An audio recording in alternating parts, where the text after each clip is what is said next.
1000 কেজির মতো একটা অর্ডার পাই। সেই অর্ডার থেকে আসলে আমার মানে আমি বুঝতে পারি যে আমি যদি চেষ্টা করি তাহলে আমি পারবো। তো আলহামদুলিল্লাহ এখন প্রতি মাসে প্রায় 10 লক্ষ টাকার মতো সেল হয়। শুরুতেই তো কোনো কিছু পাবলিসিটি পায় না, তো সেই ক্ষেত্রে আপনি কিভাবে সবাইকে এই জিনিসটা মানে প্রচার করলেন? প্রচার আসলে আমি ফার্স্ট টাইম আমার একটা ফেসবুক আইডি আছে, নিজস্ব পার্সোনাল আইডিতে আমি শেয়ার করি, আত্মীয় স্বজনের মাধ্যমে শেয়ার করি।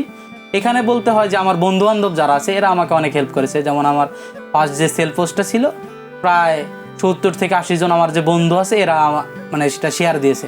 তো এটা এলাকা ভিত্তিক একটা সাড়া পায়। ফার্স্টের দিকে লোকাল পত্রিকায় একটা নিউজ হয়, মানে স্থানীয় একটা পত্রিকা, এটা নিউজ হইলে এটা চট্টগ্রাম ও ঢাকার বেশ কিছু ব্যবসায়ী ভাইরা দেখে এবং তারা আমার কাছে বাল্ক অর্ডার করে, মানে 1000 কেজির মতো একটা অর্ডার পাই। সেই অর্ডার থেকে আসলে আমার মানে আমি বুঝতে পারি যে আমি যদি চেষ্টা করি তাহলে আমি পারবো।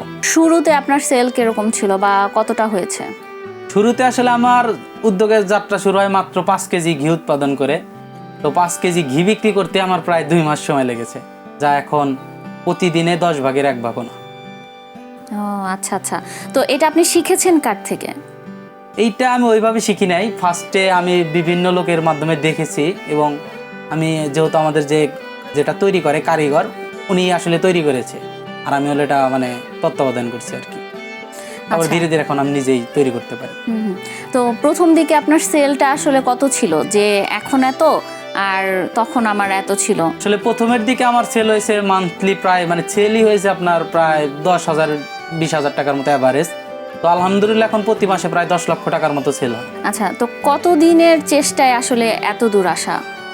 আসলে ধীরে ধীরে 3 বছর হলো এই উদ্যোগের যাত্রা। প্রথম 1 বছর আমি এরকম কোনো সেল পাই নাই। তো 1 বছর শেষের দিকে যখন দ্বিতীয় বছর শুরু হয় তখন আলহামদুলিল্লাহ ভালো সেলটা শুরু হয়। তো এখন বেশ ভালো সেল হচ্ছে।